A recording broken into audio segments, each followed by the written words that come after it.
IBomma founder రవిని arrest చేశారు. ఇలాంటి కేసుల్లో, పైరసీ కేసుల్లో ముఖ్యంగా ఎలాంటి శిక్షలు ఉంటాయి సార్? జైలు శిక్ష అయితే 3 సంవత్సరాలు గరిష్టంగా ఉంటుంది. ఇక జరిమానాకు వస్తే ఆడిట్ చేసినటువంటి ప్రొడక్షన్ కాస్ట్లో 5% జరిమానా విధించడం. ఇందులో రవికి సపోర్ట్ ఉంది ప్రజల వైపు నుంచి. వాళ్ళు ఏమంటున్నారంటే ఈయన ఒక రాబిన్ హుడ్ లాగా మల్టీప్లెక్స్లను కొట్టి సామాన్య ప్రజలకు సినిమాల్ని ఫ్రీగా అందిస్తున్నాడు.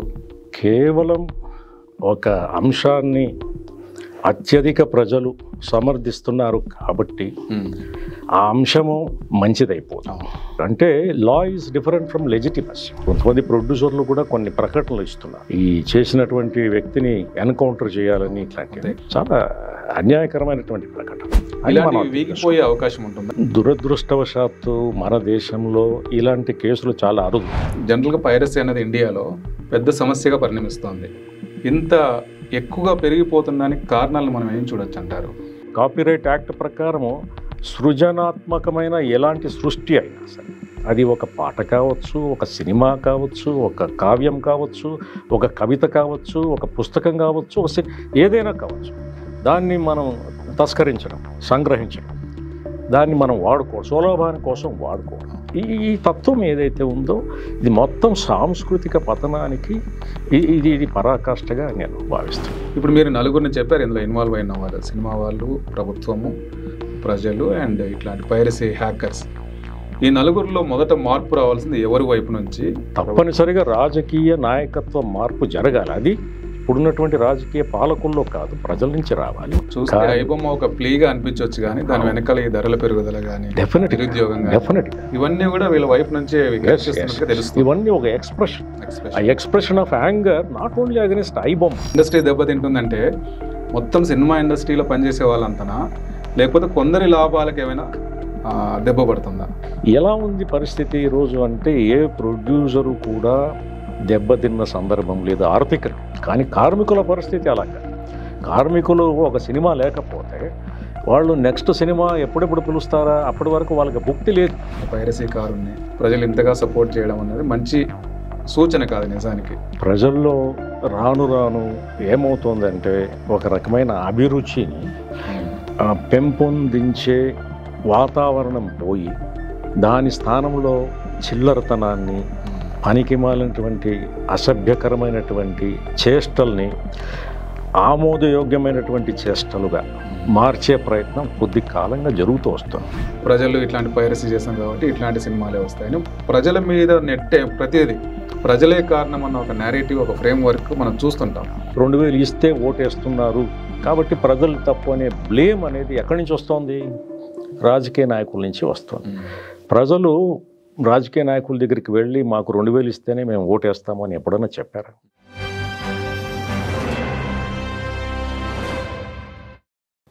Hello, welcome to 3TV. నా పేరు నాగరాజు. ఈరోజు మనతో పాటు స్టూడియోలో సామాజిక కార్యకర్త, అడ్వకేట్ మధు గారు ఉన్నారు.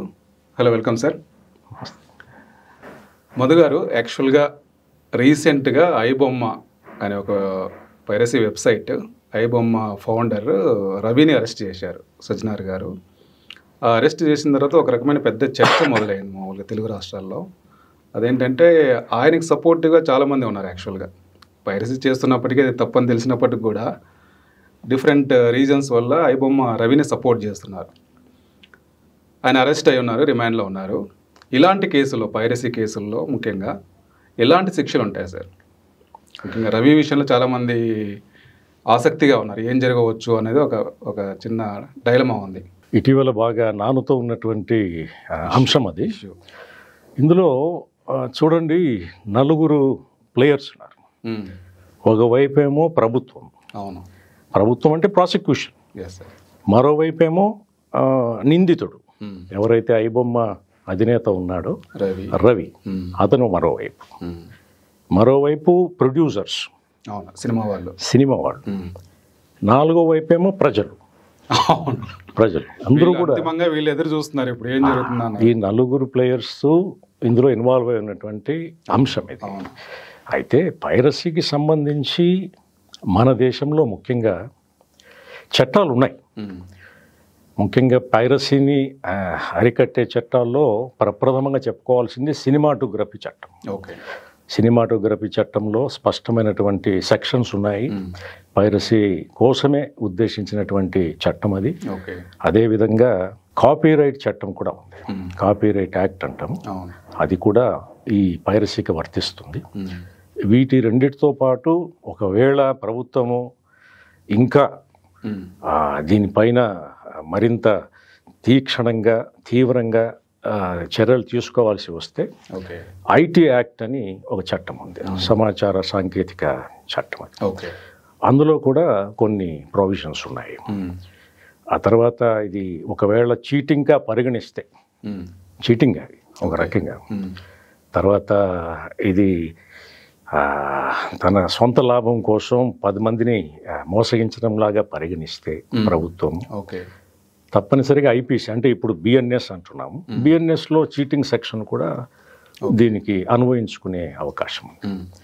ఆల్ ఇన్ ఆల్ ఈ 4 చట్టాల్లో ఈ పైరసీ అనేటువంటి నేరాన్ని విచారించడానికి, శిక్షించడానికి అవకాశాలు ప్రభుత్వానికి ఉన్నాయి. అయితే ఎన్ని అవకాశాలున్నా, ఎన్ని చట్టాలు ఉన్నప్పటికీ కూడా అంతిమంగా గరిష్ట శిక్ష ఈ చట్టాలన్నీ చూస్తే ఒక్కొక్క దాంట్లో 3 సంవత్సరాలు అన్నీ కూడా విధించినప్పటికీ కూడా ఒకవేళ విచారణ జరిగి నేరం రుజువై అంతిమంగా శిక్ష వేస్తే 3 సంవత్సరాలు 9 సంవత్సరాలు అయితే కాంకరెంట్గా శిక్ష నడుస్తుంది ఎప్పుడు కూడా. కాంకరెంట్గా అంటే ఇది 3+3+3గా కాదు, అన్నీ కలిపి 3 సంవత్సరాలుగానే శిక్ష. కాబట్టి అంతిమంగా ఏమవుతుందంటే జైలు శిక్ష అయితే 3 సంవత్సరాలు గరిష్టంగా ఉంటుంది.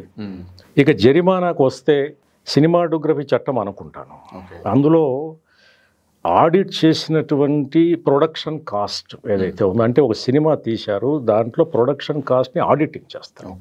వాళ్ళు 100 కోట్లు పెట్టుండొచ్చు, 400 కోట్లు దానికి పెట్టుండొచ్చు, కానీ ఆడిట్ చేసే డబ్బు ఏదైతే ఉందో అది అంతిమంగా పరిగణించబడుతుంది.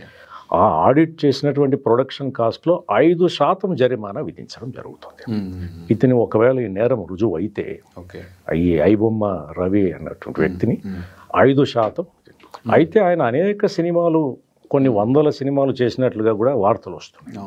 అది కాకుండా అది దేశాంతరంగా కూడా, అంటే మన దేశంలోనే కాదు, క్యారిబియన్ నెట్వర్క్ను కూడా యూజ్ చేసుకున్నట్టుగా అనేక దేశాల్లో కూడా ఇది వెళ్ళినట్టుగా ఉంది. కాబట్టి ఇది కేవలం మన దేశానికి సంబంధించినటువంటి నేరంగానే చూడబడుతుంది, అనేక దేశాలకు విస్తరించినటువంటి ఇది ఒక చర్య. కాబట్టి అంతిమంగా జ్యూరిస్డిక్షన్ వచ్చేటప్పటికి ఎలా నిర్ణయించబడుతుందో వేచి చూడాలి. ఇది ఆసక్తికరమైనటువంటి ఒక అంశము, నేను కూడా వేచి చూస్తున్నాను. ఈ చట్టానికి సంబంధించి, న్యాయ ప్రక్రియకు సంబంధించి ఈ విషయాలన్నీ మనం అర్థం చేసుకోవాల్సి ఉంటుంది. యాక్చువల్గా ఇంట్రెస్టింగ్ పాయింట్ ఏంటంటే మధు గారు, యాక్చువల్గా ఇందులో రవికి సపోర్ట్ ఉంది ప్రజల వైపు నుంచి. వాళ్ళు ఏమంటున్నారంటే ఈయన ఒక రాబిన్ హుడ్ లాగా మల్టీప్లెక్స్లను కొట్టి సామాన్య ప్రజలకు సినిమాల్ని ఫ్రీగా అందిస్తున్నాడు, అది కూడా ఓటీటీలో వచ్చిన తర్వాత మాత్రం ఆ కాపీ ఇస్తున్నాడని ఒక పాయింట్, ఒక అంశం కూడా ఉంది. మేము కూడా 3TV తరఫున రకరకాల పోల్స్ అట్లాంటివి పెట్టినప్పుడు 60-70% పీపుల్ రవిని సపోర్ట్ చేస్తున్నారు. ఇది ఒక ఇంట్రెస్టింగ్ పాయింట్. ఇట్లాంటి కేసుల్లో గవర్నమెంట్ ఎట్లా చూస్తుంది, జనరల్ ప్రజల సపోర్ట్ కనుక ఉంటే ఒకవేళ జ్యుడిషియరీ?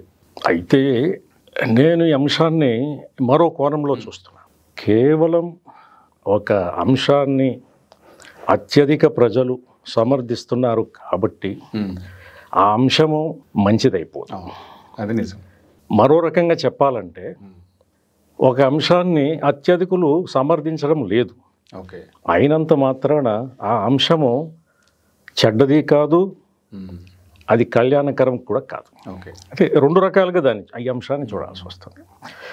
దానికి ఎన్నైనా ఉదాహరణలు చెప్పుకోవచ్చు. ఉదాహరణకి ఇప్పుడు మీకు నాకు అనుభవం ఉంది మన సమాజంలో, అవినీతి, అది అందరికీ అనుభవమైనటువంటి విషయం కాబట్టి అది ఆ అంశాన్ని తీసుకుంటున్నాను. అవినీతి ఎంత మేరకు ఈరోజు మన ప్రభుత్వ శాఖల్లోనూ ఇతరత్ర శాఖల్లోనూ ఉందో మీకు తెలుసు, నాకు తెలుసు.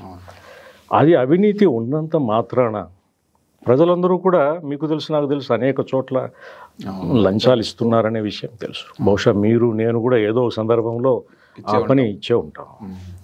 అయినప్పటికీ కూడా ప్రజామోదం ఉందని చెప్పగలమా? దీనికి లేదు. ప్రజామోదం ఉంది కాబట్టి ఈ యాంటీ కరప్షన్ చట్టం ఏదైతే ఉందో దాన్ని సవరించి ప్రజలు ఆమోదిస్తున్నారు కాబట్టి దాన్ని ఆమోదయోగ్యమైనటువంటి ఒక అంశంగా దీన్ని ప్రభుత్వం తీసుకురాగలుగుతుందా? కాదు. కాబట్టి ఇక్కడ చట్టం వేరు. అంటే law is different from legitimacy. Legality వేరు, లెజిటిమసీ వేరు. అంటే లెజిటిమసీ అంటే నేను బ్రాడ్గా చెప్తాను, ప్రజామోదం ఉన్నటువంటి ఒక అంశం. చట్టపరమైనటువంటి అంశమైనంత మాత్రాన దాన్ని ఎవరన్నా అతిక్రమించినంత మాత్రాన అది ఇల్లెజిటిమేట్ కాబోదు. దానికి కూడా ఎన్నైనా ఉదాహరణలు చెప్పుకోవచ్చు. లేదా చట్టానికి అనుకూలంగా మనం మాట్లాడినంత మాత్రాన, నడుచుకున్నంత మాత్రాన అది లెజిటిమేట్ కూడా కానక్కర్లేదు. కాబట్టి ఇక్కడ ప్రజలు ఎంతోమంది అత్యధికులు ఆగ్రహంగా ఉన్నారు. దేనివల్ల ఆగ్రహంగా ఉన్నారు? ప్రభుత్వం పట్ల ఆగ్రహంగా ఉన్నారు. ఎందుకంటే ఐబొమ్మ రవిని అరెస్ట్ చేశారు. ఎందుకు అరెస్ట్ చేశారు? అది చట్టాన్ని అతిక్రమించాడు అన్నది ప్రభుత్వం చెప్తున్న వాదన. అయితే ఇక్కడ ఒక అంశం ఉంది. ప్రభుత్వము నీతిగా నైతికంగా ఉండమని పౌరులకి చెప్పాలి, కానీ ఆ ప్రభుత్వం ఉపదేశాలు ఇచ్చినంత మాత్రాన సాధ్యపడదు. వాళ్ళు కూడా ఉండాలి. ఎవరైతే ఉపదేశాలు ఇస్తున్నారో వాళ్ళు దాన్ని ఆచరించి చూపించాలి. ఇప్పుడు ఉదాహరణకి మీరే చూసింటారు, ఒకానొక సినిమా పేరు నేను ప్రస్తావించదలుచుకోలేదు. ఆ సినిమా సందర్భంలో ఒక దుర్ఘటన జరిగింది. ఈ రాష్ట్ర ప్రభుత్వాధినేత శాసనసభ సాక్షిగా ఒక ప్రకటన చేశాడు. ఇలాంటి సంఘటనలు పునరావృతం కానివ్వను, మరొక్కసారి ఎలాంటి సినిమాకు కూడా నేను బెనిఫిట్ షోలు ఇవ్వను, అడిషనల్ షోలు ఇవ్వను, మిడ్ నైట్ షోలకి అనుమతులు ఇవ్వను, టికెట్లు రేట్లు పెంచుకోవడానికి ఎలాంటి అనుమతులు నేను ఇవ్వను, ఇది శాసనం అని చెప్పాడు. చెప్పిన పక్షం రోజులో లేకపోతే నెల రోజులకో ఒక సినిమానో ఇంకొక సినిమానో మరి ఇప్పుడు ఆ బెనిఫిట్ షోలు, మిడ్ నైట్ షోలు మొదలైనాయి, అడిషనల్ షోలు మొదలైనాయి, అన్నీ మొదలైనాయి. అంటే ఏంటి? ప్రభుత్వాధినేతకు ప్రభుత్వానికి నిబద్ధత ఉన్నట్టా లేనట్ట. ఇక్కడ అనైతికంగా ఎవరు ప్రవర్తిస్తారు? అనైతికంగా నువ్వు ప్రవర్తిస్తూ ప్రజలను, నేను కూడా పౌరుడే కదా, అంటే నేను దీన్ని సమర్థించడం లేదు. ఏ కోశాన ఇతను చేసినటువంటి ప్రభుత్వము నీతి నైతిక విలువల్ని ప్రస్తావించినప్పుడు ఒక విధంగా కొంతమంది ప్రొడ్యూసర్లు కూడా కొన్ని ప్రకటనలు ఇస్తున్నారు. ఈ చేసినటువంటి వ్యక్తిని ఎన్కౌంటర్ చేయాలని, ఇట్లాంటి చాలా అన్యాయకరమైనటువంటి ప్రకటనలు. దానికి చట్టం ఉంది. ఆ చట్టం తన పని తాను చేసుకుపోతుంది. నేరం రుజువైన తర్వాత దానికి శిక్షలు ఉన్నాయి. ఆ శిక్షలు పడతాయి. అయితే మీరు చేస్తున్నది ఏమిటి? సినిమాల ముసుగులో ఎలాంటి సినిమాలు మీరు తీస్తున్నారు? అది కూడా ఒక అంశమే కదా. ఈ అంశాలన్నింటినీ పక్కన పెట్టి ఆ సినిమాలకు మాత్రం మీరు ఆర్థికంగా లాభపడడం కోసం ప్రభుత్వంతో లాలూచీపడి వాళ్ళతో లాబీ చేసుకొని ప్రభుత్వం మీకు అనుకూలంగా నిర్ణయాలు తీసుకునేటట్లు మీరు లాబీ చేసుకోవచ్చు. మీరు కోట్లకు కోట్లు లాభాలు చేసుకోవచ్చు. మరోవైపు ఇలాంటివి ఎవరైనా చేస్తే ఎక్కువ చేసి చూపిస్తున్నారు, టికెట్లు కూడా రేట్లు పెంచి అమ్ముకోవడం అనేది ఎంత మేరకు అది ప్రజలకు అనుకూలమైనటువంటి నిర్ణయం అది. సో ప్రజల పక్షాన నిజంగా ప్రభుత్వం నిలబడిందా లేదా ఈ విషయంలో, అప్పుడు మాత్రమే ప్రభుత్వానికి ఎవరైనా కానీ మద్దతు ప్రకటిస్తారు. కానీ ఈ ప్రభుత్వం ఎవరి పక్షాన ఉంది అనేది ప్రజలకు స్పష్టంగా తెలుస్తోంది. అందుకోసమే ఈ విషయంలో ప్రజలు ప్రభుత్వం పట్ల చాలా తీవ్రమైనటువంటి వ్యతిరేకతను చూస్తున్నారు. ఆ విషయంలో వాళ్ళు సమీక్ష చేసుకోవాల్సి ఉంటుంది, తప్పనిసరిగా. లేకపోతే వాళ్ళకి నిబద్ధత లేనట్టుగా ప్రజలు భావిస్తారు. ఇదొక ఇన్సిడెంట్, ఇదొక expression of no confidence against the government. వీగిపోయే అవకాశం ఉంటుందా ఇలాంటి కేసులు? అంటే జనరల్గా ప్రజల సపోర్ట్ ఉంది, మనం ఏం చేయలేము అన్న విషయంలో కానీ కొద్దిమంది లాయర్లు కూడా ముందుకొచ్చి రవి తరపున మేము వాదిస్తాము, ఆయనకేం శిక్ష పడకుండా చూస్తాము అని కూడా అంటున్నారు. ఇలాంటి కేసులు జనరల్గా ఎట్లా ఉంటాయి? మనం చూస్తున్నాం చాలా కేసులు. గవర్నమెంట్ అనుకుంటే కనుక వీటిని నలిఫై చేయగలరా? దురదృష్టవశాత్తు మన దేశంలో ఇలాంటి కేసులు చాలా అరుదు. పట్టుకున్న కొద్దిపాటి కేసులకు కూడా నాకు తెలిసినంత మేరకు ఎలాంటి శిక్షలు కూడా పడిన సందర్భాలు లేవు.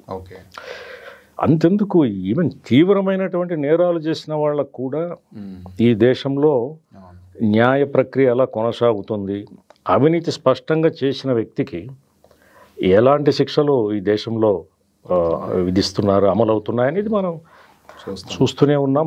మనకందరికీ అనుభవం ఎక్కువైంది. కాబట్టి ఈ విషయం కూడా ఏదో చాలా ప్రత్యేకంగా ఉంటుంది. కాకపోతే ఏమంటే ప్రభుత్వం యొక్క గుండె చప్పుడు ఎవరి పక్షాన, గుండె ఎవరి కోసం కొట్టుకుంటోంది? ఓకే. ప్రొడ్యూసర్ల కోసం కొట్టుకుంటోందా, సామాన్య ప్రజల కోసం కొట్టుకుంటోందా అనేది ఈ శిక్ష లేకపోతే ఈ నేర విచారణ ఏ దిశకు పోతుందనే దాన్ని నిర్ణయిస్తుంది అని నా ఉద్దేశం. జనరల్గా పైరసీ అనేది ఇండియాలో పెద్ద సమస్యగా పరిణమిస్తోంది.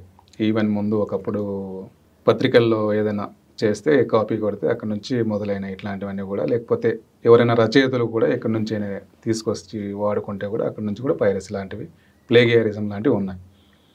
ఇంత ఎక్కువగా పెరిగిపోతుందానికి కారణాలు మనం ఏం చూడొచ్చు అంటారు? అంటే డిజిటల్ పైరసీ అన్నది ఈ మధ్యకాలంలో బాగా పెరుగుతోంది.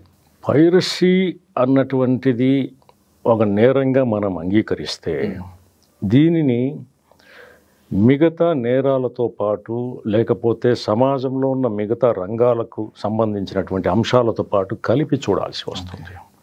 మీరు ఏ రంగమన్నా తీసుకోండి, రాజకీయ రంగం నుంచే మొదలు పెడదాం. ఎలాగూ రాజకీయ రంగం గురించి ప్రస్తావించాం కాబట్టి రాజకీయ రంగం ఈరోజు ఎలా ఉంది, ఎంత సంక్షోభంలో ఇరుక్కుపోయింది? ఏ రాజకీయ నాయకుడి కన్నా చిత్తశుద్ధి, నిబద్ధత అనేది ఉందా? శాసనసభ సాక్షిగా ప్రకటన వెలువడిన తరువాత తిరిగి ఆ మాటకు పూర్తిగా వ్యతిరేకమైనటువంటి చర్యలు రావడం అన్నది ప్రజలు గమనిస్తూనే ఉన్నారు కదా. మరి ఆ నాయకుడు లేదా ఆ ప్రభుత్వం రేపు పొద్దున ఏమని ప్రజల్ని కన్విన్స్ చేయగలుగుతుంది? నిబద్ధత ఎట్లా? కాబట్టి అంతేకాదు, ఈరోజు ఎవరు ఎన్నిక కాబడుతున్నారు ఎన్నికల్లో, అటు ఎమ్మెల్యేలుగా కానీ, ఎంపీలుగా కానీ, మంత్రులుగా కానీ ఎలాంటి వాళ్ళు ఎన్నికవుతున్నారు మనకందరికీ తెలుసు. అనేక సంస్థలు దీని మీద అధ్యయనం చేశాయి. ఎలాంటి వాళ్ళు ఎన్నిక కాబడుతున్నారు, వాళ్ళ నేర చరిత్ర ఏమిటి? దాదాపు 50%, 60%, 70% కొన్ని రాష్ట్రాల్లో నేర చరిత్ర ఉన్నటువంటి, ఎలాంటి నేరాలు, ఈవెన్ హత్యలు, మానభంగాలు, ఇలాంటి నేరాలు చేసిన వాళ్ళని కూడా ప్రజాప్రతినిధులుగా మనం ఎన్నుకుంటున్నాం. ఇలాంటి రాజకీయ వ్యవస్థ ఎంత సంక్షోభంలో ఉన్నట్టు. ఈ రాజకీయ సంక్షోభంతో పాటు ఆర్థిక సంక్షోభం తీసుకోండి. ఎక్కడ చూసినా అధిక ధరలు, నిరుద్యోగం తాండవిస్తున్నాయి. ప్రజలు అసలు ఒకప్పుడు మధ్యతరగతి అంటే భారతదేశంలో సబ్స్టాన్షియల్ నంబర్ ఉండేది. ఈరోజు గణాంకాల ప్రకారం, WHO రిలీజ్ చేసిన గణాంకాల ప్రకారమే దాదాపు 30-40% మధ్యతరగతి, దిగువ తరగతికి వెళ్ళిపోయింది. ఎందుకు? ఏ విధానాల వల్ల?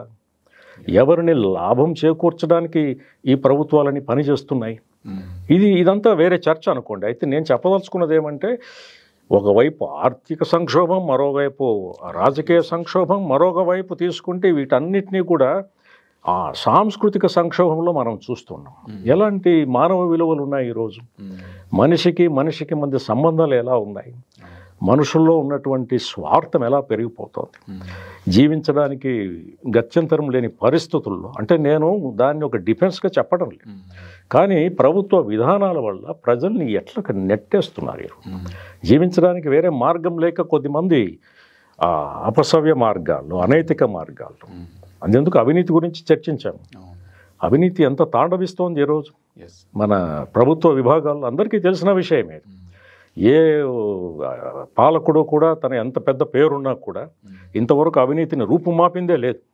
ఎవరికి చిత్తశుద్ధి ఉంది?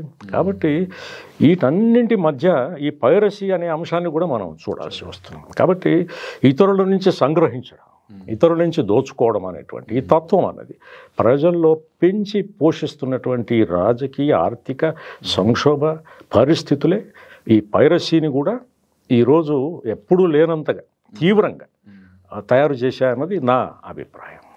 కాబట్టి పైరసీ అనేది కేవలం ఇంతకుముందు మీరు అన్నట్టు ఒక టెక్స్ట్ బుక్కో, లేకపోతే ఒక రచయిత రాసిన పుస్తకమో, లేకపోతే ఒక PhD థీసిసో ఇలాంటి దాన్ని సంగ్రహించడం ద్వారా, ఈరోజు అలా కాదు. కాపీరైట్ యాక్ట్ ప్రకారము సృజనాత్మకమైన ఎలాంటి సృష్టి అయినా సరే, అది ఒక పాట కావచ్చు, ఒక సినిమా కావచ్చు, ఒక కావ్యం కావచ్చు, ఒక కవిత కావచ్చు, ఒక పుస్తకం కావచ్చు, ఏదైనా కావచ్చు, దాన్ని మనం తస్కరించడం, సంగ్రహించడం, దాన్ని మనం వాడుకోవడం, సులభాని కోసం వాడుకోవడం, ఈ తత్వం ఏదైతే ఉందో ఇది మొత్తం సాంస్కృతిక పతనానికి ఇది పరాకాష్ఠగా నేను భావిస్తున్నాను. ఆ మధ్య ఈవెన్ ఇళయరాజా కూడా తన ట్యూన్స్ ఏమైనా ఎవరో బాలు దగ్గర నుంచి వేరే సినిమాలో వాడితే కూడా ఆయన కేసు పెట్టారు. ఇట్లాంటివి కూడా చూస్తున్నాం. సినిమా ఇండస్ట్రీలో ఇవి కామన్గా చూస్తున్నాం మనం. చూస్తున్నాం. ఇప్పుడు మీరు నలుగురిని చెప్పారు ఇందులో ఇన్వాల్వ్ అయిన వాళ్ళు, సినిమా వాళ్ళు, ప్రభుత్వము, ప్రజలు అండ్ ఇట్లాంటి పైరసీ హ్యాకర్స్. ఈ నలుగురిలో మొదట మార్పు రావాల్సింది ఎవరి వైపు నుంచి? ఈ సమస్యకు పరిష్కారం కావాలంటే ఎవరి వైపు నుంచి ఎన్ని రకాలుగా మార్పులు రావాల్సి ఉంటుందంటారు? నేను సామాజికవేత్తగా మీరు చెప్పండి. అది సామాజిక కార్యకర్తగా, సామాజికవేత్తగా నేను పరిగణించుకోవడం లేదు. సామాజిక కార్యకర్తగా సమాజంలో మంచి జరగాలని, సమాజం ఒక అభివృద్ధి పదం వైపు నడవాలని కోరుకుంటున్న వ్యక్తులు నేను ఒకరిని కాబట్టి నేను ఆశావాది. కాబట్టి మార్పు అన్నది సహజం, జరిగి తీరుతుంది. అనేక సామాజిక చరిత్రలో మనకు అదే బయటపడింది. కాబట్టి మన దేశంలో కూడా తప్పనిసరిగా ఆ మార్పు జరుగుతుంది. అయితే మీరు అన్నట్టు ఎవరిలో మార్పు ముందుగా మొదలు కావాలి అనేది ఇప్పుడు మనం చెప్పుకున్నాం. ఇప్పుడు రాజకీయ రంగం గురించి మనం చెప్పుకున్నాం. ఎప్పుడైతే మీరు ఒకప్పుడు నేను అది ఆ పరిస్థితుల్లో ఆ కాలంలో నేను లేకపోయినప్పటికీ కూడా ఎప్పుడు స్వాతంత్రోద్యమంలో, నేను స్వతంత్రోద్యమం తర్వాతనే నువ్వైనా బహుశా నేనైనా జన్మించాను. కాబట్టి మనకు అయినప్పటికీ మనం ఎంతో విన్నాం. అప్పట్లో ఉన్నటువంటి నాయకులు కానీ, ఒక గాంధీనే తీసుకోండి, ఒక నేతాజీ సుభాష్ చంద్రబోస్ని, ఒక భగత్ సింగ్నే తీసుకోండి. ఇలాంటి గొప్ప నాయకులు ఒకప్పుడు రాజకీయ నాయకులుగా చలామణి అవుతుంటే సమాజం ఎలా ఉండిందండి? ఒక నాయకుడి పేరు అప్పట్లో టీవీలు లేవు, మనం ఇప్పుడు వాడుతున్నటువంటి స్మార్ట్ ఫోన్ లేవు, ఎలాంటి ఆధునిక సమాచార సాంకేతిక పరిజ్ఞానం లేని సమయంలో కూడా ఒక గాంధీ పేరో, ఒక భగత్ సింగ్ పేరో, ఒక నేతాజీ సుభాష్ చంద్రబోస్ పేరో చెబితే ప్రజలు ఎంతగా స్పందించేవాళ్ళు. ఈరోజు ఎన్ని సాంకేతిక పరిజ్ఞానాలు ఉన్నప్పటికీ కూడా, వాళ్ళు నిత్యం మన కళ్ళెదుట కనపడుతున్నప్పటికీ కూడా ఎలాంటి ప్రేరణ వాళ్ళు ఇస్తున్నారు, ఎలాంటి స్ఫూర్తిని వాళ్ళు ప్రజలకు కలుగజేస్తున్నారు చెప్పండి. అంటే ఏమవుతుందంటే రాజకీయ నాయకత్వం యొక్క లోపం ఇది. ఎప్పుడైతే రాజకీయ నాయకత్వం బలపడుతుందో అది ప్రజల నుంచే రావాలి. ఇప్పుడు ఉన్నటువంటి పాలకుల్లో రాజకీయ నాయకత్వం బలపడేది, లేకపోతే వీళ్ళు సమాజాన్ని ముందుకు తీసుకుపోయేది అనేది అది జరగని పని. తప్పనిసరిగా ప్రజల నుంచే ఆ రాజకీయ నాయకత్వం బయలుదేరాలి. అది బయటపడిన రోజున ఆ రాజకీయ నాయకత్వం కింద ప్రజలందరూ కూడా ఈరోజు వాళ్ళు ఆగ్రహంగా ఉన్నారు. దేని పట్ల? ఐబొమ్మ రవి మాకు ఉచితంగా సినిమాలు అందిస్తున్నాడు, ప్రభుత్వం రేట్లు పెంచుతోంది, మాకు ఆ సినిమాలు ఖరీదైనవిగా చేస్తోంది. కాబట్టి ఒక రాబిన్ హుడ్ లాగా ఐబొమ్మ రవి మాకు ఉన్నాడు. అతన్ని కూడా కాకుండా చేసినటువంటి ప్రభుత్వం వ్యతిరేకంగా ప్రజలు ఆగ్రహంగా ఉన్నారు. ఐబొమ్మ ఒక ప్లీగా అనిపించవచ్చు కానీ దాని వెనకాల ఈ ధరల పెరుగుదల కానీ, నిరుద్యోగం, డెఫినెట్గా ఇవన్నీ కూడా వీళ్ళ వైపు నుంచే తెలుస్తుంది. ఇవన్నీ ఒక ఎక్స్ప్రెషన్, ఆ expression of anger not only against iBomma, not only against the government in case of iBomma, but also against governments అపథి. వాళ్ళు నిరుద్యోగాన్ని నిర్మూలించకపోవడం, అధిక ధరల్ని అరికట్టలేకపోవడం, మౌలిక సదుపాయాల్ని కలిగించలేకపోవడం, జరుగుతున్నటువంటి అన్యాయాల్ని అరికట్టలేకపోవడం, న్యాయ ప్రక్రియలో వేగవంతం చేయకపోవడం, ఇవన్నీ కూడా ప్రజలు నిత్యం అనుభవిస్తున్నారు. కాబట్టి ఈ ఆగ్రహం అన్నది మనం అదొక ఎక్స్ప్రెషన్గానే చూడాలి. కేవలం పైకి కనిపిస్తున్న కారణం ఐబొమ్మ రవిని అరెస్ట్ చేశారు కాబట్టి ప్రభుత్వానికి వ్యతిరేకంగా ప్రజలు రియాక్ట్ అవుతున్నారు అని, అది మాత్రమే, అది పైకి కనిపించేది. కానీ లోతుగా మనం పరిశీలిస్తే ఒక సామాజిక కార్యకర్తగా నాకు అనిపించేది ఏమంటే ప్రజల్లో గూడు కట్టుకున్నటువంటి ఆగ్రహం ఈ రకంగా అప్పుడప్పుడు పెళ్ళు బుక్కుతుంది, బయటపడుతుంది.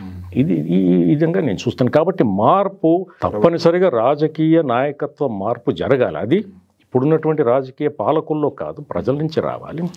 అప్పుడు మాత్రమే ప్రజలు చైతన్యవంతులైతే, ప్రజలకు ఒక రాజకీయ నాయకత్వం చిత్తశుద్ధితో సరైనటువంటి భావజాలంతో వాళ్ళని కదిలించగలిగితే తప్పనిసరిగా సమాజంలో ఇతర వర్గాలన్నీ కూడా మార్పు చెందే అవకాశం ఉంది. ఈరోజు ప్రొడ్యూసర్లు లాబీ, వాళ్ళు దేనికోసం చేస్తున్నారు? ప్రభుత్వాల గురించి చెప్తున్నా నాకు ఒకటి గుర్తుకొచ్చింది సార్. నేపాల్లో ముఖ్యంగా రాజరిక కుటుంబాలకు చెందిన వాళ్ళు ఎంత విలాసవంతమైన జీవితాలు వారు గడుపుతూ అలాంటి ఫోటోలు పెడుతుంటే దానికి వ్యతిరేకంగా ఒక రకమైన యాంగ్విష్ పీపుల్ నుంచి వచ్చి జెన్జీ మూవ్మెంట్ రావడం మనం చూసాం. సో ఇక్కడ కూడా గవర్నమెంట్స్ చెప్తున్నది ఏంటి, చేస్తున్నది ఏంటి గమనిస్తూనే ఉన్నారు. పైగా పక్క దేశాల ఇంపాక్ట్ కూడా వీళ్ళ మీద పడుతూ ఉంటుంది. తప్పనిసరిగా ఇప్పుడు సినిమా వాళ్ళ ఇష్యూ చెప్తున్నారు మీరు. ఈ సినిమా వాళ్ళు కూడా చూడండి, మీరు ఒకప్పుడు నేను ఒక చారిత్రక ఉదాహరణ మీకు చెప్తాను. ఒకప్పుడు ఎలాంటి సినిమాలు వచ్చేవండి. నేను నా చిన్నప్పుడు నేను బహుశా కాలేజీకి వెళ్ళే దశలోనో ఎప్పుడో ఓమర్ ముఖ్తార్ అన్నటువంటి ఒక సినిమాని చూశాను, desert of lion. Lion of the desert sorry. ఆ సినిమా చూసిన తర్వాత కొద్ది రోజుల పాటు నాకు అసలు ఏది కనిపించేది కాదు, అంత ఉత్తేజితుని చేసింది, ఎంత జీల్ని నింపింది అంటే ఎలాంటి అన్యాయం జరిగినప్పటికీ ఎక్కడ కళ్ళ ముందు జరిగినప్పటికీ వెంటనే ఊగిపోయేవాడు. అలాంటి ఉత్తేజాన్ని మన సినిమాలే తీసుకోండి. ఇప్పుడు హిందీలో నాకు ఎక్కువ గుర్తులేవు కానీ ఒక ప్యాజా తీసుకోండి, లేదా రాజేష్ ఖన్నా అమితాబ్ బచ్చన్ నటించినటువంటి ఆనంద్ సినిమా తీసుకోండి, ఎంత అసలు దానికి విలువ ఉన్నాయి. ఆ విలువల ప్రస్తావన లేకుండా ఈరోజు మన తెలుగు సినిమాలే తీసుకోండి. ఒకప్పుడు నాకు గుర్తున్న మేరకు ఆకలి రాజ్యం అనేటువంటి ఒక సినిమా వచ్చింది, అది బాలచందర్ తీసినటువంటి సినిమా, శ్రీదేవి తర్వాత కమల్ హాసన్ నటించినటువంటి సినిమా, అద్భుతమైనటువంటి సినిమా. కొన్ని లోపాలు ఉంటే ఉండవచ్చు కానీ ఓవరాల్గా తీసుకుంటే ఎంత స్ఫూర్తిదాయకంగా ఉండి ఒక కథానాయకుడు ఒక విలువకి కొన్ని విలువలకి కట్టుబడి ఎక్కడ రాజీ పడకుండా చివరి వరకు ఆయన ప్రేమ జయిస్తుంది, ఆయన యొక్క విలువలు కూడా ఎంత ఉన్నతంగా చూపించడం జరుగుతుంది. అలాంటి సినిమాలు వస్తున్నాయటండి. అలాంటి సినిమాలు వచ్చాయనుకోండి వాటిని ప్రభుత్వాలే బ్యాన్ చేస్తున్నాయి. వాళ్ళు బ్యాన్ చేసినప్పుడు ప్రజలు అప్పుడు ప్రభుత్వాలకు వ్యతిరేకంగా ఉద్యమించారనుకోండి, దానికి ఒక అర్థం ఉంది. అప్పుడు డెఫినెట్గా ప్రజల్ని మనం సమర్థించాలి. ఇలాంటి సినిమాలు ఎందుకు బ్యాన్ చేస్తున్నారు మీరు, ఇలాంటి నీతివంతమైన స్ఫూర్తిదాయకమైన సమాజాన్ని ముందుకు నడిపేలాంటి సినిమాలని ఎందుకు బ్యాన్ చేస్తున్నారు? మరోవైపు చూడండి, పాలకులు తమ పాలనకు అనుకూలమైనటువంటి భావజాలాన్ని వ్యాప్తి చేయడం కోసం కొన్ని సినిమాలు ప్రత్యక్షంగా పరోక్షంగా వాళ్ళు నిర్మిస్తున్నారు. ఈరోజు నేను పేర్లు చెప్పను కానీ వాటిని ప్రోత్సహిస్తూ జరుగుతుంది. రకరకాల సినిమాలు మీకు తెలుసు, అవి వాటి మీద బ్యాన్ ఉండదు, అది ప్రజల్లోకి చొచ్చుకొని పోవాలి, ప్రజలు ఐకమత్యంగా ఉండకూడదు, ప్రజలు ఎప్పుడు కూడా విడిపోయి ఉండాలి. ఇలాంటి సినిమాలు తీస్తూ ప్రజల నుంచి కేవలం వాళ్ళని ఒక వినియోగ వస్తువులు అంటే డబ్బు వాళ్ళ నుంచి లాక్కునే ఒక సాధనంగా ఒక యంత్రంగా చూస్తూ సినిమాలు తీస్తున్నటువంటి అందరూ అని చెప్పను కానీ చాలామంది అయితే వాళ్ళ యాటిట్యూడ్ మారాల్సిన అవసరం ఉందా లేదా, ఎలాంటి సినిమాలు తీస్తున్నారు, ఈ వ్యాపారమయం పోవాలి. రాజమౌళి కూడా ఒక మాట అన్నారండి, ఐబొమ్మ రవి చేస్తున్నదేమో సంఘ సేవ కాదు అన్నారు. వెంటనే ఒక ఇది వచ్చింది, వెంటనే దానికి రియాక్షన్గా ఒకటి వచ్చింది, మీరు చేస్తున్నది మాత్రం సంఘ సేవ. నిజమే, ఎందుకంటే ఇద్దరు వైపు స్టాండ్ లేదు నిలబడడానికి.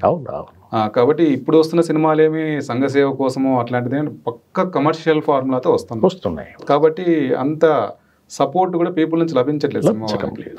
ఎందుకంటే తీసేవాళ్ళు కూడా కేవలం తపనతో ప్రజలకు ఏదైనా ఉత్తేజాన్నో ఒక రకమైనటువంటి ఉల్లాసాన్నో ఒక రకమైన చైతన్యాన్నో అందిద్దాము అన్నటువంటి తపనతో సినిమాలు తీయడం లేదు. వాళ్ళు మేము 100 కోట్ల సినిమా తీసాము, మాకు 500 కోట్ల లాభం కావాలి, ఈ వ్యాపార దృష్టితో సినిమాలు తీస్తున్నారు మోస్ట్ ఆఫ్ ది ప్రొడ్యూసర్స్. ఇది కాదనలేని నిజం. నేను అవునన్నా కాదన్నా వాళ్ళు కూడా ఒప్పుకుంటారు. మీరు వ్యక్తిగతంగా వెళ్ళి అడిగితే వాళ్ళు కూడా ఒప్పుకుంటారు. ఇంకొక పాయింట్ కూడా ఉంది సార్, ఇక్కడ చాలాసార్లు ఏమవుతుందంటే ఇండస్ట్రీ దీనివల్ల లాస్ అవుతుందనే ఒక మాట వింటున్నాము, ఇండస్ట్రీ సఫర్ అవుతుందని. ఇండస్ట్రీలో అంటే ఇప్పుడు కార్మికులు ఉన్నారు, సినిమాలో పనిచేసే కార్మికులు చాలామంది ఉన్నారు, 70-80% ఉన్నారు, రకరకాల పనులు చేసేవాళ్ళు. నిర్మాతల సెక్షన్ చాలా మైన్యూట్ సెక్షన్ ఉంది. నిజంగా వీళ్ళు ఇండస్ట్రీ కోసమే పనిచేస్తున్నారు, వాళ్ళు ఇండస్ట్రీకి అంటున్నారు కాబట్టి సినిమా కార్మికులకు హక్కులు ఉన్నాయా, వాళ్ళు పనిచేసే వేళలు ఎట్లా ఉన్నాయి, ఇవన్నీ మొన్న సమ్మె కూడా జరిగింది ఇక్కడ తెలుగు ఇండస్ట్రీలో.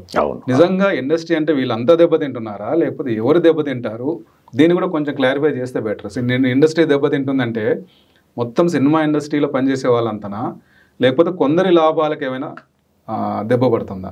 అది మనకు అందరికీ పరిచితమైనటువంటి, ఎందుకంటే ఇది క్లారిటీ ఒకటి ఇస్తే తప్పనిసరిగా. ఇప్పుడు ఏ ప్రొడ్యూసరు చితికిపోయాడో చెప్పండి, 100 ప్రొడ్యూసర్లు ఉంటే బహుశా ఒకరో ఇద్దరు దివాలా తీసిన సందర్భాలు ఉంటే ఉండవచ్చు. కానీ ఈరోజు ప్రొడ్యూసర్లు అనేది ఒక లాబీ. వాళ్ళు ఒక చెప్పాలంటే సరైన పదం రావటం లేదు, అది ఇంగ్లీష్లో పదం ఉంది, అందరూ ఒక దీని మాఫియా అనకూడదు కానీ ఒక రకమైనటువంటి గ్రూప్గా తయారై, ఒక లాబీ గ్రూప్గా తయారై ఒకరిని ఒకరు కేవలం లాభం కోసం. ఇప్పుడు ఒక ప్రొడ్యూసర్ ఒక సినిమా తీశాడు, ఇంకో ప్రొడ్యూసర్ ఇంకో సినిమా తీశాడు, అయ్యా నువ్వు కొద్ది రోజులు ఆపు, నేను ఈ సినిమా లాభాలు చేసుకున్న తర్వాత నువ్వు, ఇలాంటి అవగాహన వాళ్ళు చేసుకుంటారు. అంటే ఏమి, అంతిమంగా తమ లాభం కోసం వాళ్ళ మధ్య సయోధ్య కుదురుతుంది. ఎలా ఉంది పరిస్థితి ఈరోజు అంటే ఏ ప్రొడ్యూసరు కూడా దెబ్బతిన్న సందర్భం లేదు ఆర్థికంగా. మీరు చూడండి, మీరు జూబిలీహిల్స్లోను కృష్ణానగరు కార్మికులు ఉన్న చోటు, దానిపైనే జూబిలీహిల్స్ ఉంది. ఆ జూబిలీహిల్స్ లేకో బంజారాహిల్స్ లేకో అడుగుపెట్టి ఒక ప్రొడ్యూసర్ ఇంటికి వెళ్ళి చూడండి, ఒక కథానాయకుడు ఇంటికి వెళ్ళి చూడండి, వాళ్ళు పారితోషికం తీసుకోవడానికి మనం వ్యతిరేకం కాదు. వాళ్ళు ప్రజలకు నటన ద్వారా ఏదో ఉత్సాహపరుస్తున్నారు, ఇంకోటి ఆ వ్యాపారాత్మకంగా ఏదో చేస్తున్నారు, ఆ దృష్టితో డబ్బులు అడుగుతున్నారు, తీసుకుంటున్నారు. అయితే వాళ్ళు ఎప్పుడన్నా చితికిపోయిన సందర్భం ఎప్పుడన్నా మీకు చూశారా? నాకైతే ఎక్కడ కనిపించదు. వాళ్ళు బహుశా ఈ ఒక్క హీరో ఆ ఒక్క హీరో గతంలో ఈ డబ్బు తెచ్చుకొని ఎక్కడో దుర్వినియోగం చేసుకోనో, లేకపోతే వ్యసనాలకు బానిసయ్యో, లేకపోతే డబ్బు పెట్టరాని చోట పెట్టడమో, ఏదో ఇన్వెస్ట్మెంట్, ఆ లాసెస్ వల్ల చితికిపోయారు అనేటువంటిది ఎప్పుడో విన్నాం. అప్పట్లో రాజనాల అని, తర్వాత నాగభూషణం అని ఇట్లాంటి పేర్లు వినిపించేవి. కానీ ఇప్పుడు చెప్పండి, ఏ కథానాయకుడు కానీ ఏ ప్రొడ్యూసర్ కానీ ఈరోజు ఆర్థికంగా చితికిపోయాడో చెప్పండి. ఎక్కడ కూడా నేనైతే వినలేదు. కానీ కార్మికుల పరిస్థితి అలా కాదు. కార్మికులు ఒక సినిమా లేకపోతే వాళ్ళు నెక్స్ట్ సినిమా ఎప్పుడెప్పుడు పిలుస్తారా, అప్పటి వరకు వాళ్ళకి భుక్తి లేదు, వాళ్ళకి ఏ మార్గం లేదు. యూనియన్లు ఏర్పడ్డారు కానీ వాళ్ళకి ఎలాంటి గ్యారంటీ లేదు, వాళ్ళకు ఒక సుస్థిరమైనటువంటి జీవనోపాధి లేదు. ఇండస్ట్రీ అనే పేరుకే కానీ ఇండస్ట్రియల్గా వాళ్ళకి వర్తించాల్సినవి. కాబట్టి ఇండస్ట్రీ లాభం అంటే వీళ్ళకు లాభం కానీ కార్మికులకు లాభం కాదు. పోనీ వాళ్ళ లాభాలు వచ్చినప్పుడు వీళ్ళకి ఏమైనా ఇచ్చారా? ఇంకొకటి అడుగుతున్నాడు, ప్రభుత్వం ఏమంటుంది, స్క్రిప్ట్ పట్టుకొని వస్తే ఆ ప్రింట్ తీసుకొని పోయే ఏర్పాట్లు మేము చేస్తాము, ఈ హైదరాబాద్ నగరాన్ని గ్లోబల్ సినిమా నగరంగా మేము మారుస్తాం, హాలీవుడ్కు ధీటుగా మేము మారుస్తాము అని చెప్తే పొద్దున్న లేచినప్పటి నుంచి రాత్రి పడుకునేంత వరకు ఇలాంటి ప్రకటనలు వస్తూనే ఉంటాయి. ఎవరిని మీరు ధనవంతులుగా చేయాలనుకుంటున్నారు? దీనివల్ల ఎవరికి లాభం? మీ గుండె ఎవరికి కొట్టుకుంటోంది? కార్మికుల కోసం మాట్లాడుతున్నారా, లేకపోతే కొద్దిమంది ప్రొడ్యూసర్లు కొద్దిమంది కథానాయకుల కోసం మాట్లాడుతున్నారు? ఎవరి కోసం మాట్లాడుతున్నారు? కాబట్టి ఈ ద్వంద్వ ప్రమాణాలు ఏవైతే ప్రజలు చూస్తున్నారో ఇవన్నీ కూడా రకరకాల అంశాల్లో ఆ ప్రజలకు అర్థమైంది. కాబట్టే వాళ్ళు ప్రభుత్వం పట్ల చాలా వ్యతిరేకత ప్రదర్శిస్తున్నారు, ఆ ఆగ్రహం వ్యక్తమవుతోంది ఈ ముఖ్యంగా ఈ అంశంలో. ఈ పైరసీ అన్నది ముఖ్యంగా ఈ హ్యాకర్లు ఉంటారు కదా సార్, వీళ్ళ మీద అంటే ఇది తప్పు అన్నది అందరూ ఒప్పుకుంటారు, పైరసీ చేయడం తప్పు అన్నది. వీళ్ళ పట్ల ముఖ్యంగా ఎలాంటి చర్యలు కానీ అవసరం అంటారు? తప్పనిసరిగా ఇప్పుడు చట్టాలు ఏవైతే ఉన్నాయి, ఇప్పుడు పైరసీని ఎలాంటి పరిస్థితుల్లో నేనైతే వ్యక్తిగతంగా ఎవరు ఎంకరేజ్ కాబట్టి ఒక వ్యక్తి రవి కావచ్చు, ఇంకొకరు కావచ్చు, పైరసీ చేయడం అనేది చట్ట వ్యతిరేకము, అనైతికం అయినప్పటికీ ప్రభుత్వం కూడా దీన్ని అరికట్టాలంటే కేవలం చట్టపరమైనటువంటి చర్యలు తీసుకోవచ్చు. కేవలం చట్టపరమైన చర్యలే కాదు, దానితో పాటు నేను ఇంతకుముందే చెప్పినట్టు ప్రభుత్వం చాలా నిబద్ధతతో ఉంది అన్నటువంటి సందేశాన్ని ప్రజలకు పంపించాలి. అంతేకాదు ఈ బెనిఫిట్ షోలు, ఈ మిడ్ నైట్ షోలు, ఈ అడిషనల్ షోలు ఇవన్నీ కూడా కేవలం ఒక సినిమాకి ఇంకో సినిమాకి ఇవ్వకపోవడం. ఇప్పుడు చిన్న సినిమాల పరిస్థితి ఎలా ఉందండి? పెద్ద పెద్ద నాయకులు, పెద్ద పెద్ద ప్రొడ్యూసర్లు చేసిన సినిమాలు అయితే మీరు బెనిఫిట్ షోలు చేసుకోండి, 4-5 రోజుల్లో మీరు ఏదైతే పెట్టుబడి పెట్టారో అదంతా రాబట్టుకోండి అనేది బాగుంది. చిన్న సినిమాలు 5 కోట్లు 10 కోట్లకో తీసిన సినిమాల పరిస్థితి ఏమిటి?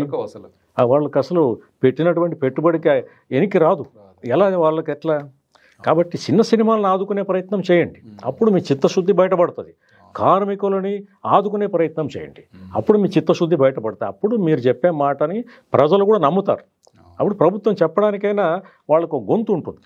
చూడండి, మేము ఎంతమందిని, వేల మంది కార్మికులను ఆదుకుంటున్నాము, చిన్న సినిమాల్ని ఆదుకుంటున్నాము. కేవలం ఇక్కడ 5 లక్షల ప్రోత్సాహకము, అక్కడ 10 లక్షలు ఒక ప్రశంసా పత్రం ఇవ్వడం కాదు. చిన్న సినిమాలు తీస్తే ఈ రాష్ట్రంలో నిర్భయంగా మనం ప్రదర్శన చేసుకోవచ్చు, మన డబ్బులు మనం రాబట్టుకోవచ్చు అనేటువంటి భరోసా కల్పించండి, ఆ వాతావరణాన్ని కల్పించండి. అప్పుడు ప్రజలు మిమ్మల్ని నమ్ముతారు, ప్రభుత్వాన్ని. అది కల్పించలేదు. నిన్న యాక్చువల్గా ఒక సినిమా రిలీజ్ సందర్భంగా వేణు ఊడుగుల, విరాటపురం డైరెక్టర్ అండ్ మిట్టపల్లి సురేందర్ ఇద్దరు కూడా వాళ్ళ సినిమాకి 99 రూపీస్, సింగిల్ స్క్రీన్లో 99 రూపీస్ టికెట్ పెట్టి మా చిన్న సినిమాలను చూడండి అని ఒక ప్రకటన చేశారు. ఇది ఇట్లాంటిది ఆహ్వానించదగ్గ పరిణామం. యాక్చువల్గా ఇలాంటి వాళ్ళకి గవర్నమెంట్ సపోర్ట్ కూడా ఉంటే బాగుంటుంది. ఉండాలి. అట్ ద సేమ్ టైం ఆ సినిమా ఏమిటి, ఆ అంశం ఏమిటి, దాంట్లో కథా వస్తువు ఏమిటి, అది సమాజానికి పనికొచ్చేదా, అది అభివృద్ధి పదం వైపు నడిపించేదే కాదా? ఇప్పుడు ఎన్నో రకమైన, ఇప్పుడు సినిమా మొన్న ఒక సినిమా వివాదంలో వచ్చింది. ఆ సినిమాలో ఎవరండి స్మగ్లర్ హీరో, ఒక పోలీస్ ఆఫీసర్ని వికృతంగా చూపిస్తూ వినోదంగా చూపిస్తూ గేలి చేస్తూ హేళన చేస్తూ ఆ సినిమా చూస్తే ఆ సినిమాకు ప్రోత్సాహకాలు బెనిఫిట్ షోలు ఇట్లాంటి సినిమాల ప్రభుత్వం ప్రోత్సహించాల్సింది. అది ప్రజలు అడగాలి. ఇలాంటి పనికిమాలిన సినిమాలు కాదు మాకు కావలసింది, పనికొచ్చే సినిమాలు. ఒక ఓమర్ ముక్తర్ లాంటి సినిమా, ఒక ఆకలి రాజ్యం చూడండి, ఆ టైటిల్ చూడండి. ఇది సుభిక్షిత రాజ్యం కాదు, ఇది ఆకలి రాజ్యం అంటూ ప్రభుత్వాన్ని వెక్కిరిస్తూ చేసినటువంటి టైటిల్ అది. ఎంత అద్భుతమైన సినిమా అది. దాంట్లో ఒక విలువ ఉంది. ఆ విలువ ద్వారా ప్రజలు మారే అవకాశం ఉంది, ఉల్లాసము ఉత్సాహం కూడా వస్తాయి. ఎంటర్టైన్మెంట్ అంటారు కదా, ఎంటర్టైన్మెంట్ డస్ నాట్ మీన్ సిల్లీనెస్. పనికిమాలిన ద్వంద్వార్థాలతో కూడినటువంటి డైలాగులు అది ఎంటర్టైన్మెంట్ కాదు. అది ఒక ఉన్నతపరచాలి. ఒక మనిషి దాన్ని చూసిన తర్వాత ఆ ఆనందంతో పాటు తను కూడా ఉన్నతుడిగా భావించుకోవాలి. అలాంటి ఉన్నతమైనటువంటి భావనను రేకెత్తించగలగాలి. అది గీటురాయి. అలాంటి సినిమాలు ఎక్కడొస్తున్నాయి చెప్పండి. ఇంకొకటి యాక్చువల్గా ఈ ఐబొమ్మ రవి ఇష్యూలని ఆయన ఓటీటీలోకి వచ్చిన తర్వాత సినిమాలు పెట్టడమే కాకుండా కొన్నిసార్లు థియేటర్లో రిలీజ్ అయిన వెంటనే పెడుతున్నారనే ప్రశ్న వచ్చినప్పుడు, పెడుతున్నారనే ఈ ఆరోపణ వచ్చినప్పుడు సినిమా ఇండస్ట్రీనే కొందరు ఇట్లాంటి వాటిని లీక్ చేస్తున్నారు. కాపీని, ఒక హెచ్డి కాపీని క్యూబ్ అనే వాళ్ళ దగ్గర దాచుకుంటారంట. వాళ్ళు క్యూబ్స్ ఏవో అట్లాంటి దగ్గర నుంచి బయటకు వస్తున్నాయి అంటే వాళ్ళకి సపోర్ట్ చేస్తున్నారు సినిమా ఇండస్ట్రీలో వంటి వాళ్ళు.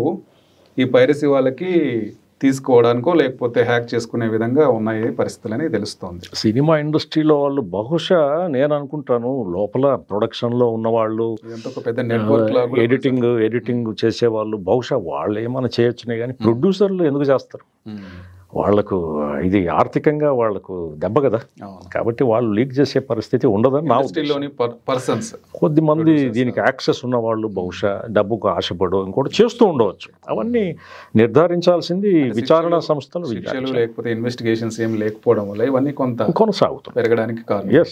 ఎస్ చివరిగా ప్రజల వైపుకి వద్దాం. యాక్చువల్గా ఇది సపోర్ట్ చేయడం అనేది ఒక డిఫరెంట్ థింగ్. యాక్చువల్గా ఒక హ్యాకర్ని, ఒక పైరసీకారుని ప్రజలు ఇంతగా సపోర్ట్ చేయడం అనేది మంచి సూచన కాదు నిజానికి. అయినప్పటికీ కూడా వాళ్ళ వెనక ఉన్న యాంగ్విష్ని, వాళ్ళ ఆగ్రహాన్ని మనం గుర్తించాల్సి ఉంటుంది. కాబట్టి ప్రజల వైపు నుంచి ఈ సినిమాల విషయంలో ఎట్లాంటి మార్పు అవసరం అంటారు? అంటే సినిమా రిలీజ్ అయిన వెంబడే ఎంతైనా పెట్టి వెళ్ళే విధంగా ఉన్నారు కొద్దిమంది. మనము పోనీ కొంతకాలం మంచి సినిమాలు వచ్చేంత వరకు, లేకపోతే ఓటీటీలోకి వచ్చేంత వరకు, ఇంకా టీవీల దాకా వచ్చేంత వరకు వెయిట్ చేయాలనే ఒక అవగాహన అవసరమా, లేక ఇంకా ఎట్లాంటి పరిణతి అవసరం అంటారు? చాలా మంచి ప్రశ్న అండి. ఇప్పుడు ప్రజల్లో రాను రాను ఏమవుతోందంటే ఒక రకమైన అభిరుచిని పెంపొందించే వాతావరణం పోయి దాని స్థానంలో చిల్లరతనాన్ని, పనికిమాలినటువంటి అసభ్యకరమైనటువంటి చేష్టల్ని ఆమోదయోగ్యమైనటువంటి చేష్టలుగా మార్చే ప్రయత్నం కొద్ది కాలంగా జరుగుతూ వస్తాం. దాదాపుగా నాకు తెలిసి ఒక 20-30 సంవత్సరాలుగా సినిమాలో చూస్తూ వస్తుంటే రకరకాల పద ప్రయోగాలు కానీ చేష్టలు కానీ మీరు గమనించండి. ఒక టీచర్నో ఒక లెక్చరర్నో అవమానపరిచే విధంగా ఒక క్యారెక్టరైజేషన్ రావడము, ముఖ్యంగా స్త్రీలను ఎంత దిగజార్చి ఎంత అవమానకరంగా చూపించాలో అంత అవమానకరంగా చూపిస్తుంది సినిమా. ఎంత ఉన్నతంగా చూపించాలి సినిమాలు ఏమి చూపించరు. కాబట్టి ప్రజల్లో ఈ రకమైనటువంటి అభిరుచిని రాను పాలకులు కావాలని, నేనంటాను కావాలని, ఆ అభిరుచిని వాళ్ళలో ఉన్నటువంటి ఆ టేస్ట్ని దిగజార్చి వాళ్ళకు మంచేదో చెడేదో తెలుసుకునే విచక్షణ లేకుండా చేసి తాము చేస్తున్నటువంటి అన్యాయమైనటువంటి పాలన ఏదైతే ఉందో, అంటే ఇందాక చెప్పినట్టు వాళ్ళ గుండె ఎవరికి కొట్టుకుంటారు. ఇప్పుడు మీరు సినిమా పరిశ్రమ దీంట్లో ఉంది, సంక్షోభంలో ఉంది అన్నారు. అదే మీరు తీసుకోండి, పారిశ్రామిక రంగం తీసుకోండి. వాళ్ళు ఏ పారిశ్రామికవేత్తల వైపున తరపున వాళ్ళు ఉన్నారో చూడండి. మీరు గూగుల్ చేయండి, మీకే అర్థమవుతాం. అటు కేంద్రం కానీ ఇటు రాష్ట్ర ప్రభుత్వాలు కానీ ఎవరికి సబ్సిడీలు ఇస్తున్నాయి, ఎంత ఇస్తున్నాయి, పేదలకు ఎంత ఇస్తున్నాయి, వాళ్ళు పారిశ్రామికవేత్తలకు ఎంత ఇస్తున్నాయి చూడండి. కాబట్టి ఎక్కడ క్రైసిస్ ఉంది యాక్చువల్గా అంటే ఈ రాజకీయ ఆర్థిక రంగంలోనే క్రైసిస్ ఉంది. కాబట్టి ప్రజలు వీటన్నిటిని అర్థం చేసుకొని పాలకులు ఈ రకంగా మమ్మల్ని ఐకమత్యంతో ఉండనీయకుండా మంచేదో చెడేదో విచక్షణ లేకుండా చేసే ప్రయత్నం మాదక ద్రవ్యాలు అటు యువతలో మాదక ద్రవ్యాలని వ్యాపింపజేసి, అటు అబ్సినిటీ, అటు పోర్నోగ్రఫీ, ఇవన్నీ ఎవరు ఎంకరేజ్ చేస్తారంటే ప్రభుత్వం తలుచుకుంటే ఒకరోజు పని. అసభ్యత, అశ్లీలత, పోర్నోగ్రఫీ ఉంటాయా అసలు? కొన్ని దేశాల్లో అసలు లేవు. తలుచుకుంటే ఎంతసేపు సర్వర్లని కొన్ని సందర్భాల్లో కొన్ని రాష్ట్రాల్లో అసలు ఇంటర్నెటే లేకుండా చేశారు. ఇలాంటి పోర్నోగ్రఫీని వాళ్ళు బ్యాన్ చేయలేరా? ఈజీగా చేయొచ్చు. కాకపోతే కొరబడింది ఏమంటే రాజకీయ చిత్తశుద్ధి. ఎందుకు చేస్తున్నారు అనేది నేను ఇందాక చెప్పాను. ప్రజలు అలాగే ఉండాలి. టాల్స్టాయ్ అంటాడు, ఒక ప్రభుత్వం యొక్క శక్తి దాని సైన్యంలోనో లేకపోతే దానికి ఉన్నటువంటి ఆయుధాల్లోనో లేదు, ప్రజల యొక్క అనైక్యత నిరక్షరాస్యతలో ఉంది. ఎప్పుడైతే ప్రజలు జ్ఞానవంతులై ఇవన్నీ గ్రహిస్తారో, ఈ ఏదైతే దాడులు జరుగుతున్నాయో ప్రభుత్వం పరంగా మా పైన, సాంస్కృతిక దాడి కావచ్చు, ఆర్థిక దాడి కావచ్చు, ఈ దాడులన్నిటినీ కూడా వాళ్ళు అర్థం చేసుకొని, నేను ఇందాక చెప్పినట్టు రాజకీయ చైతన్యం పెరిగి ఒక నాయకత్వం వాళ్ళ నుంచి వస్తే వీటన్నిటికీ వ్యతిరేకంగా ప్రజలు తిరగబడిన రోజున, చైతన్యవంతంగా ఉన్న రోజున, మీరు చూడండి ఎక్కడైతే ప్రజలు చైతన్యవంతంగా ఉంటారో అక్కడ ఇలాంటి చేష్టలు ఉండవు. మీరు చరిత్రలో చూసుకోండి, చైతన్యవంతంగా లేని ప్రజల మధ్యనే ఇలాంటివన్నీ వస్తాయి. అమ్మో అక్కడ ప్రజలు చాలా చైతన్యవంతంగా ఉంటారు, అక్కడ ఇట్లాంటి ఆటలు సాగవు అనేది కూడా ఈ పాలకులు బాగా తెలుసు. ఎక్కడ చేయాలో అక్కడ చేస్తుంటారు, ఎక్స్పెరిమెంట్ చేస్తుంటారు, చూస్తారు ఇక్కడ జరుగుతుందా, మనం చేసినటువంటి విషబీజము ఇక్కడ నాటాము, ప్రజలు విడిపోతారా, ప్రజలకు ఇది ఎక్కుతుందా, ఇవన్నీ చూస్తూ ఉంటారు. అన్నీ టెస్టింగ్ అంటారు, ట్రయల్స్ అన్నీ చేస్తుంటారు. అట్లా చేసి వాళ్ళని ఈరోజు అభిరుచి, వాళ్ళ యొక్క టేస్టు, వాళ్ళ యొక్క సాంస్కృతిక పతనానికి నాంది పలికి ఈరోజు పాలకులందరూ కూడా పబ్బం గడుపుకుంటున్నారు. కాబట్టి ప్రజలు, నేనేమంటానంటే ప్రజల యొక్క ఆగ్రహం ఆ రకంగా కాకుండా ఈ పాలకులు చేస్తున్న, ప్రభుత్వాలు చేస్తున్నటువంటి ఈ అణచివేతకు వ్యతిరేకంగా వాళ్ళు చైతన్యవంతులై విచక్షణతో ఉద్యమం అనే పదం కూడా వాడతాను, ఉద్యమాలు చేసిన రోజున ప్రభుత్వము లేకపోతే ప్రొడ్యూసర్లు లేకపోతే ఎవరైతే పనులు చేస్తున్నారో వాళ్ళ ఆటలన్నీ కూడా సాగవు. ఈ పైరసీకి కూడా మనం ముగింపు పలకవచ్చు. పైరసీ చేయాల్సిన అవసరం ఎవరికి లేకుండా కూడా పరిస్థితులు తయారవుతాయి. ఫైనల్గా ఒక నేరేటివ్ ఒకటి వినిపిస్తూ ఉంటుంది, ఏంటంటే ప్రజలు ఇలా చేస్తున్నారు కాబట్టి అన్నట్టుగా. ఒకటి ఏంటంటే ప్రజల మీదకి ప్రతిదీ అనమాట, ప్రజలు బ్రైవ్ అంటే 2000 తీసుకొని ఓటేస్తున్నారు కాబట్టి ఇట్లాంటి వాళ్ళే వస్తారు, ప్రజలు ఇట్లాంటి పైరసీ చేస్తున్నారు కాబట్టి ఇట్లాంటి సినిమాలే వస్తాయని ప్రజల మీద నెట్టే ప్రతిదీ ప్రజలే కారణం అన్న ఒక నేరేటివ్, ఒక ఫ్రేమ్ వర్క్ మనం చూస్తుంటాం. దీన్ని ప్రజల వైపు నుంచి చూడాలా, మనము ప్రజల్ని బ్లేమ్ చేయాలా, ప్రభుత్వాన్ని బ్లేమ్ చేయాలి, ఎవరు ఫస్ట్ బ్లేమర్స్? ఇప్పుడు చూడండి, ప్రజలు పరిపాలించే పరిస్థితిలో ఉన్నారా? ఎవరైతే రాజకీయంగా పరిపాలన చేస్తున్నారో, ఎవరైతే ఆర్థిక పరమైనటువంటి నిర్ణయాలు తీసుకుంటున్నారో వాళ్ళే ఒక ఫిలాసఫర్ అంటాడు, those who politically rule they also rule culturally morally also. అంటే వాళ్ళ యొక్క చైతన్యం, వాళ్ళ యొక్క సంస్కృతే ప్రజల మీద రుద్దే ప్రయత్నం చేస్తారు. ఇప్పుడు ప్రజలు 2000 ఇస్తే ఓటేస్తున్నారు కాబట్టి ప్రజలు తప్పు అనే బ్లేమ్ అనేది ఎక్కడి నుంచి వస్తుంది? రాజకీయ నాయకుల నుంచి వస్తుంది. ప్రజలు రాజకీయ నాయకుల దగ్గరికి వెళ్ళి మాకు 2000 ఇస్తేనే మేము ఓటేస్తాము అని ఎప్పుడన్నా చెప్పారా? నిజానికి రాజకీయ నాయకుడు అట్లాంటివి ప్రోత్సహించవచ్చునా? ఈరోజు ఈ దేశంలో ప్రజలకు మభ్య పెట్టకుండా, డబ్బులు కానీ, సారా కానీ, బిర్యానీలు కానీ ఇవ్వకుండా ఓట్లు వేసుకునేటువంటి రాజకీయ నాయకుడు ఎవరైనా ఉన్నారా? దీనికి ఎవరు సిగ్గుపడాలి? రాజకీయ నాయకత్వం సిగ్గుపడాలి. నా ప్రజలు ఈ రకంగా తయారవుతున్నారంటే రాజకీయ నాయకులు ఎందుకు ఆత్మహత్యలు చేసుకోరు? ఎందుకు వాళ్ళు ఆత్మావలోకనం చేసుకోరు? వాళ్ళు ఆలోచించాలి. కాబట్టి ప్రజలని బ్లేమ్ చేయడం అనేది ఏదైతే ఉందో దీనికంతా కారణం వీళ్ళు ప్రజలు.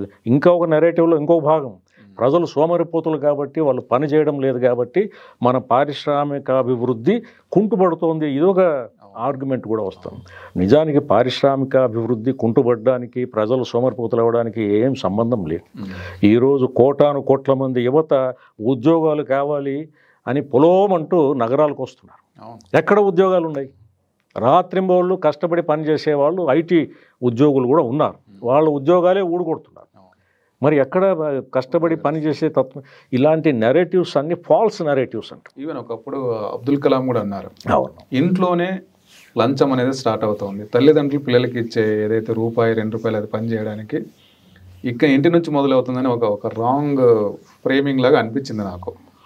అంటే అంతిమంగా వీళ్ళని పక్కన పెట్టేసి ప్రజల్ని బ్లేమ్ చేసే ఒక ఇది నడుస్తోందేమో మన సొసైటీలో. అంతే అంతే. ఇప్పుడు అబ్దుల్ కలాం చెప్పారా లేకపోతే ఇంకోరు చెప్పారా అన్నది పక్కన పెడితే ఇలాంటి ఆలోచనలన్నీ కూడా, ఇలాంటి భావాలు భావజాలం అంతా కూడా ఒక వైపు నుంచి వస్తూనే ఉంది.